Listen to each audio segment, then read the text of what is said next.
I want you to imagine that you are just regaining consciousness. There's a small pinprick in your arm where they put the needle in, but you don't remember it.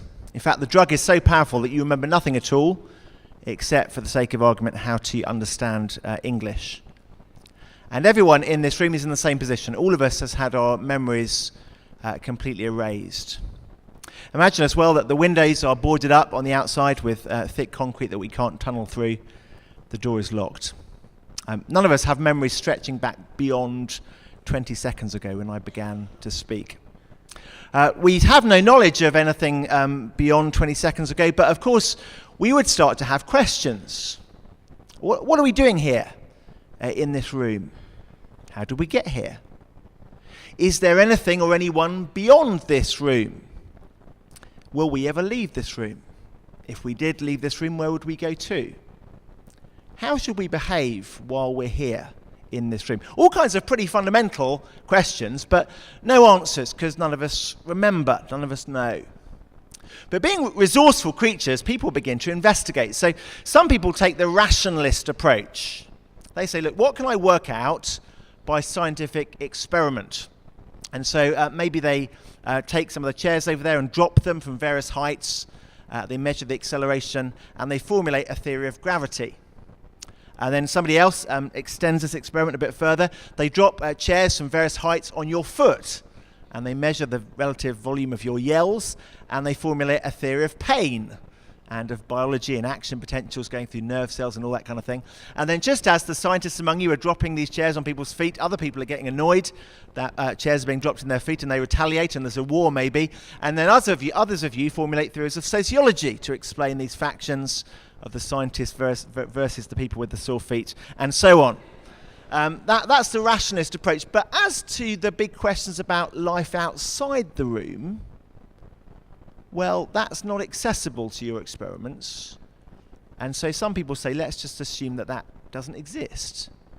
This room is all that there is. What we can measure is all that there is. We'll content ourselves with what we can find ourselves. Other people take a more kind of mystical approach. So instead of timing the dropping of chairs, they just go into a sleep. And as they're sleeping, they kind of have a dream.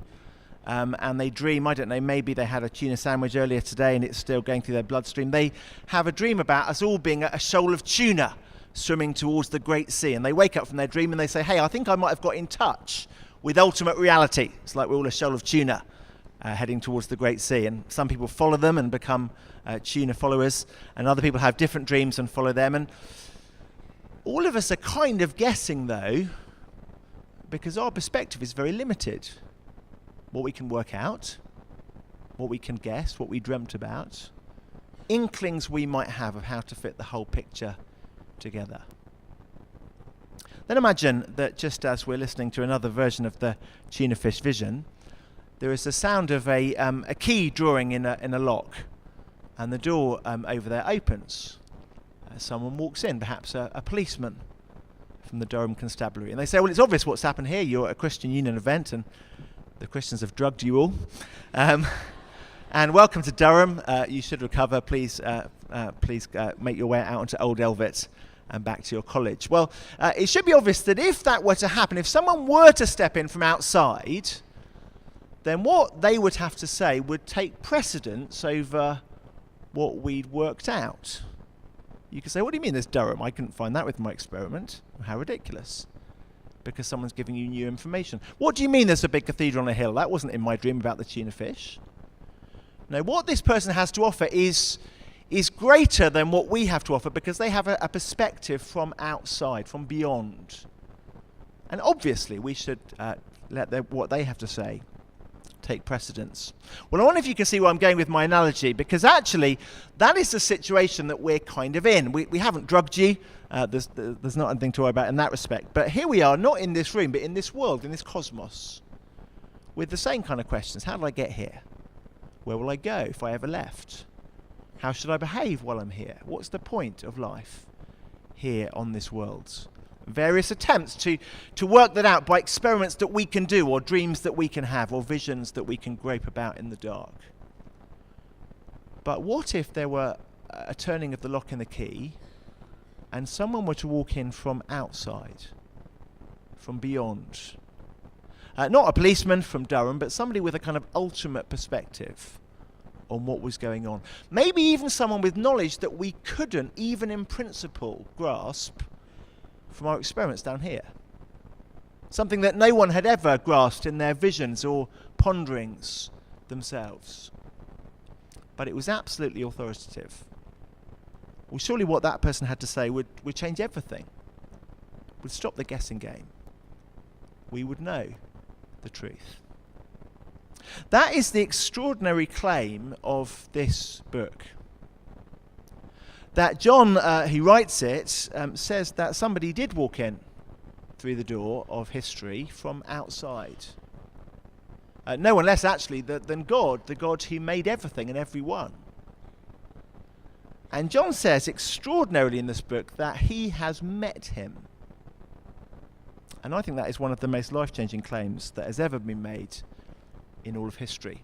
Just open it again with you. This is a first century text. It was originally written in Greek, and it's been translated for us into English and published, so you can take it away. It's part of the Bible now. You can find it as the fourth book of the New Testament, part of the Bible. But originally it was a Greek manuscript written on papyrus by a fisherman about something absolutely extraordinary that had happened to him. And it begins sounding pretty extraordinary, but if you're a Jewish person, actually pretty normal. It begins talking about the fact that there is a God who made us and who gives us everything. Just look at the very beginning. In the beginning, he said, was the Word. The Word was with God. The Word was God. He was with God in the beginning. Through him, all things were made. Without him, nothing was made that was made. In him was life. That life was the light of men. So this might sound extraordinary to you if you've bought into the Richard Dawkins philosophy that actually this world's here by accident, with no designer, that all we are is the atoms that comprise us, and they all began randomly and without purpose at a big bang. That may sound surprising to you. It wouldn't have sounded particularly surprising for many, many people in the world who believe that there is someone beyond, there is a higher power, there is a God who made everything. And it wouldn't have sounded very extraordinary at all to Jewish people. This fisherman, John, was a Jew. He believed there was a God who made everything, and that this God had given everyone the breath that they breathe, the sunlight that shines through their windows, that the life he gave was the light of men. Nothing particularly extraordinary about that, about believing in a transcendent God. And nothing particularly extraordinary about writing a book about a mate that you quite like. So here's a book and my diary, and here's the story of what I did today. Today at lunchtime I met Rosie, who conducted the gospel choir, who shared her story. I had a coffee with her in the DSU. Nothing particularly extraordinary about that. The extraordinary thing about this book is that John combines the two in a person. He believes that there's a creator who made everything, and he believes that he went through a day in which he met somebody and chatted to them, and like I did with Rosie. But he thinks that the person that he met going through his day was the person who made everything. And that is utterly extraordinary. That there was a creator, that there is someone who gives to all of us our life. It's not just an accident, doesn't just happen by nature. There is a God, and he walked through the door of history. And John says he met him. Just look down at verse 14, about the fourth, fifth paragraph down that first page. The Word, that is the Word that was in the beginning with God. Through him all things were made. That Word became flesh, became a human being, and made his dwelling amongst us, and we have seen his glory. That is quite extraordinary, isn't it? I could tell you about my day today. I arrived in Durham on the early train. I found my way down from the station with my suitcase trundling along the cobbled streets, checked into my hotel, went to the DSU, that excellent piece of architecture, which I rather like, for the lunch bar. And I passed on the way, somebody with carrying a guitar case who turned out to be prodigiously talented at the guitar. And then on the other side of the road, there was someone walking past who created the world. That's extraordinary. That's what John's talking about. This person that he'd met was the God who made everything. And not just this extraordinary claim, but extraordinary evidence. We've seen, says John, his glory. Let me tell you, you might find this just too difficult to believe. I told you I walked past the creator of the universe today. That is pretty difficult to believe. Let me tell you that John wasn't naturally more predisposed to believe things like that than you are. I think sometimes we have that view of people in the first century. They're quite credulous. They didn't really understand much science. They found it easy to believe ridiculous things. And I find that quite difficult to believe. Now, actually, John was, if anything, rather less predisposed to believe that than we might be. He was a Jew. He believed that God was utterly distinct from human beings, infinitely more glorious, infinitely more powerful, high above the heavens and the earth that he had created. And so for John, this Jewish man, to be convinced that the person walking down the street was that God, that was very, very difficult for him to believe, very confusing for him to believe. But he says, I believe it, and I'm telling you about it, and I'm writing this little book that you've got translated in your hand because I've seen it. Verse 14, the Word became flesh and made his dwelling amongst us. We have seen his glory. What this book is actually is a series of little glimpses of evidence that John saw, little bits of John's diary, if you like, about the person that he had got to know as a fisherman over a few years. This man, Jesus Christ. And it contains some of the evidence that convinced John that this man in history really was quite unique. He really was the creator of the universe. And I want to show you just a little glimpse of it because we've just looked at the claim at the beginning. I want to show you some of the evidence. And this whole book's full of it. We're going to be going through some of it in the evening talks this week. I'd also love it if you would take the time this week to read it for yourself, the whole thing. This is a great opportunity in your life to look into one of the most important things that anyone has ever said. And it's in your hands and it's free and you can take it back to your room this evening. So I'm going to look at just a little snapshot now. Please look at the whole thing. And please join us all week as we work through it. But I want you to turn over to page 4, where it says Jesus changes water into wine, and give you a glimpse of the kind of thing that convinced John that he had met the creator of the universe. I'm going to read just this little episode, and we'll leave the rest of it for later in the week. So here we are. Jesus changes water into wine. On the third day, a wedding took place in Cana in Galilee. Jesus' mother was there. Jesus and his followers, disciples, had also been invited to the wedding. So, nothing out of the ordinary. Jesus goes to weddings. He's just an ordinary human being, goes with his mum to weddings. When the wine was gone, Jesus' mother said to him, they have no more wine. Dear woman, why do you involve me? Jesus replied, my time has not yet come. His mother said to the servants, do whatever he tells you. She's obviously, suspecting that he will listen to it and will do something about it. Nearby stood 6 stone water jars, the kind used by the Jews for ceremonial washing, each holding from 20 to 30 gallons. Jesus said to the servants, fill the jars with water, so they filled them to the brim. Now he told them, draw some out and take it to the master of the banquet. They did so, and the master of the banquet tasted the water that had been turned into wine. He didn't realize where it had come from, though the servants who'd drawn the water knew. Then he called the bridegroom aside and said, everyone brings out the choice wine first, and then the cheaper wine after the guests have had too much to drink. But you saved the best till now. This, the first of his miraculous signs, Jesus performed at Cana in Galilee. He thus revealed his glory, and his disciples, for example, John, who's writing this book, put their faith in him. This is why I decided, says John, to believe that Jesus was the Word who made the worlds, because of some of the absolutely extraordinary things that I saw. Now, I want to just share with you 2 things that I think are unsurprisingly surprising about this incident. 2 unsurprisingly surprising things. What I mean is 2 things that look very surprising, that when you think about it, are actually quite unsurprising. The first surprising thing is that Jesus does something that frankly just isn't possible according to the chemistry. You can't do H2O to C2H5OH. I did a chemistry degree and I can't even remember the formula for ethanol, quite embarrassing. But you just can't do that in a laboratory. But Jesus does that, and he doesn't just make it into alcohol neat, like kind of vodka. He makes it into Chateauneuf de Pape kind of quality vintage wine. And he does it to quite a lot of wine. So each one of these jars contains about 75 litres, which is about 100 bottles of wine. And there's 6 of them, so that's 600 bottles, which isn't bad, is it, to get a party going? That is impossible to do.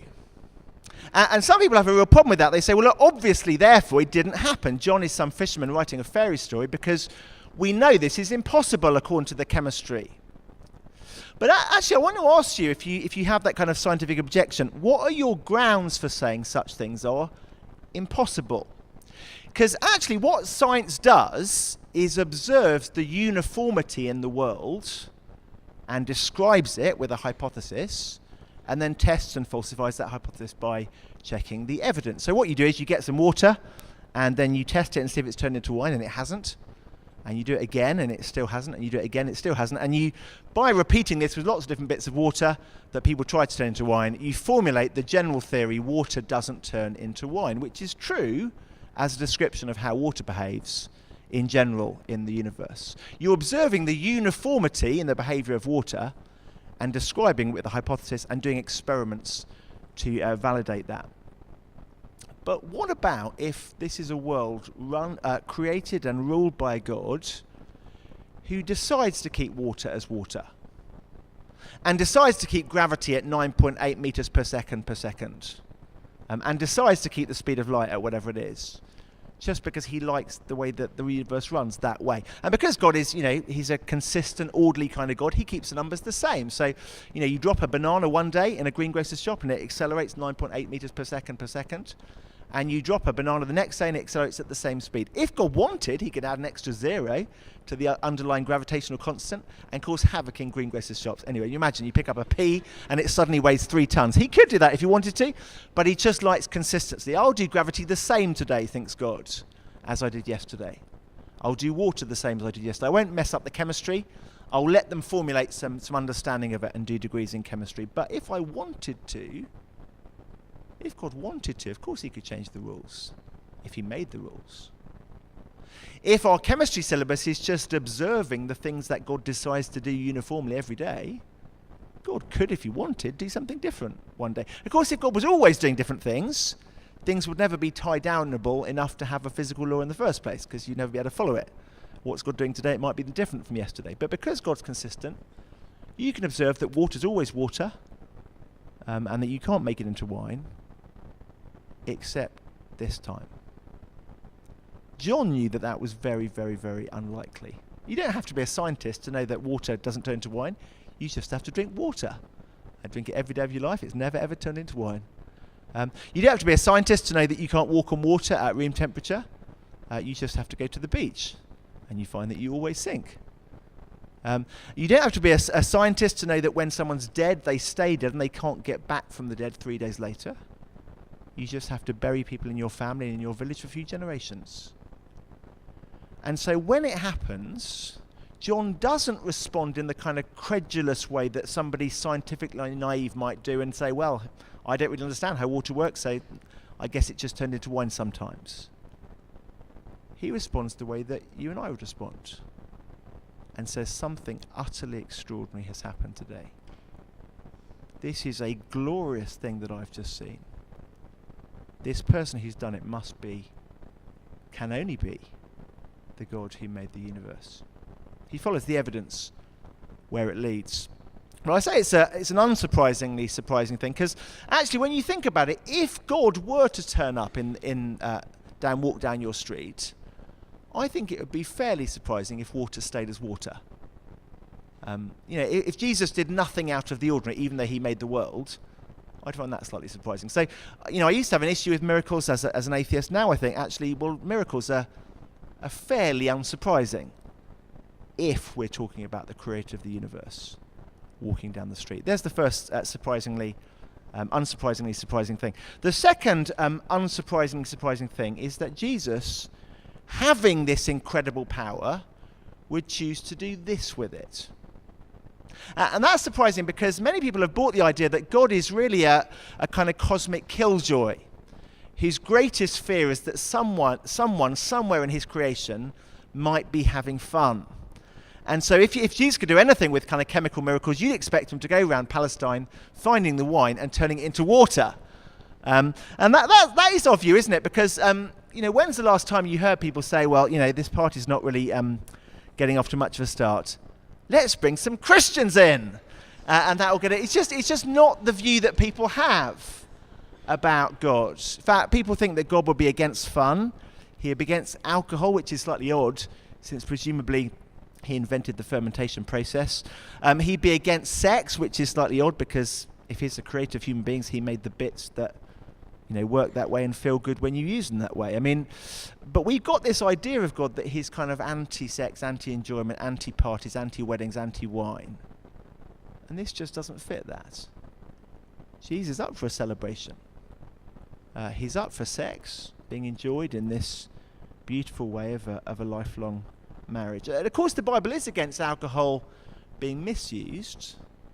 And let me tell you, I can really sympathise with that. One of my closest friends is an alcoholic, and it's torn her family apart over the last few years. She's got 2 kids. She can hardly even be trusted to look after them, because it's out of control. I've got a friend who's a doctor. He's on A&E at the moment. He says most of the cases in A&E on a Friday are people who've seriously hurt themselves because of alcohol, and some of them even fatally so. So misusing alcohol isn't any fun at all. It's really horrible. And misusing sex isn't any fun, actually. And maybe you know that you've been abused sexually. Maybe you've been in a relationship which was close, and then the person you found was cheating on you and sleeping with someone else. That's no fun. But God's gifts of sex and alcohol enjoyed in their God-given context are great things. And it's pretty unsurprising, actually, that the God who even invented fun should be pro-joy and parties and weddings. 2 unsurprisingly surprising things. But one even more maybe surprising thing. That the God who made the universe, who made the Big Bang go bang, who gave to everyone here their life and breath and everything, would want to know you and have a relationship with you. And that he wouldn't want a relationship actually pictured like a kind of cowering schoolboy and a headmaster, or some kind of lowly subject and a great emperor. But he wanted to have a relationship pictured as a close, intimate, well, even like a marriage. Because when Jesus turns water into wine, there's something more going on than just an arbitrary show of power. I'll turn water into wine, I'll turn that chair into a pumpkin, I'll turn the DSU into a 17th century Gothic building. Jesus presumably could just do arbitrary things like that walking down the street. But to choose to do this particular thing, water into wine, it's significant because in the Old Testament part of the Bible, the prophets spoke about a future day when God would be with his people at a great party, a great banquet. And one of the images that the Jewish prophets gave of this was it would just have fantastic wine, really top-notch wine. There'd be loads of it. And sometimes in these prophetic pictures, it was described as a wedding. God is the husband of his people. God being as close to you as the closest possible human relationship. And Jesus, when he turns water into wine, as basically stepping in to save a wedding reception gone wrong, Jesus steps into the role of the bridegroom in the wedding. We know that because as you keep reading, I hope you will when you go home, as you keep reading, you'll discover that the idea of Jesus turning up at a wedding or being a bridegroom comes up again a couple of times in the next few chapters. Jesus' best friend says Jesus like the bridegroom who's come. And then Jesus meets a woman who's had a pretty checkered relationship history and basically offers her a new relationship with God forever. Jesus celebrates a wedding as a way of pointing forward to a wonderfully close relationship with God that he has come to initiate. So the guessing game can be over. Why are we here in this world? What's life for in this world? Where are we going if we ever left this world? Those guesses would be over. But not just with kind of philosophical answers, but with a relationship. You're in this world because God made you. You breathe your breath every day because God gives you that breath. And he wants to know you. He wants to relate to you in a perfect world that can only be pictured really like a massive party. And in a beautifully close relationship that can only really be pictured as a marriage. God wants to know you. Now again, isn't that a bit of a kind of explosion in our heads of categories? I can do the God category, some far off distant first principle, first mover of the universe. And I can do relationships, people that I've met and that I care about and that I love.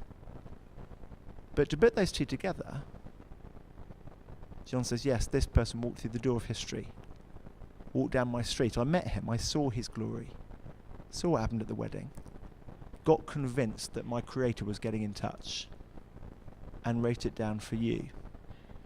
Just as we close, just two final surprises, very, very briefly. Turn back to the first page of the book. There's really quite a shocking surprise and really quite a wonderful surprise. So God walks in through the door of history. The Creator of the universe comes to meet people that he's made. He proves it's him by doing some impossible things, like changing water into wine and various other things that you'll see that John saw. He offers people a relationship with him, incredible offer. How would you expect people to respond to that? Here's the final surprise. Verse 10 of the first page. He was in the world. The God who made the world was now in the world as a human being. And though the world was made through him, the world didn't recognize him. Doing amazing things, incredible things, but who's that? Didn't recognize him. He came to that which was his own. In other words, the Jewish people, who'd had all these prophecies explaining what it would be like when God finally came to be with his people. He came to his own people, but his own didn't receive him. That is a surprise. That is a shocking surprise. God comes to make himself known to us so that we could be in a loving relationship with him. He proves it's him by doing extraordinary things. And people say, no thanks. No thanks. Just let me get on with my life down here in this world without knowing any of the answers to anything. Let me live my life distant from the God who made me without... no thanks. Stay out my life, please, God. That's surprising. And quite offensive. Quite shocking. And yet, another surprise, another possible reaction to this news, verse 12. To all who received him, to those who said, yes, please, who believed in his name, he gave the right to become children of God. I wonder if you can see why John wrote this book. See, he was a Jew. He knew there was a creator, a God who'd made everything and given us everything. He was also a fisherman. And as he was going about his business one day, he met somebody walking down the street who he suddenly realized was the creator of the universe. Not because he was gullible, but because of things he saw with his own eyes. He tells you about them in this book. And he came to realize that God was offering every one of us here a relationship with him, not a relationship of a headmaster to a student or a cowering subject to a distant king, but a relationship like a marriage, or like a family, or like being children and him being your father. And that is what he offers to everyone here today. But most surprising would be, most shocking actually would be if someone here today says in response to that claim, no thanks. Please don't bother me. Please let me continue my degree in Durham without any thought to the God who wants to get in touch. But how wonderful if someone here were to say, yes, please. I want to know more about the God who made me. I want to know about how I can connect with him and know him and be in a relationship with him. I want to know more about the evidence that he's given so that this isn't just a leap of blind faith, but it's something I can be sure about. Yes, please. And God says to those who will continue that yes, please, all the way through to putting their trust in Jesus, they have the right to become children of God. Thanks so much for listening.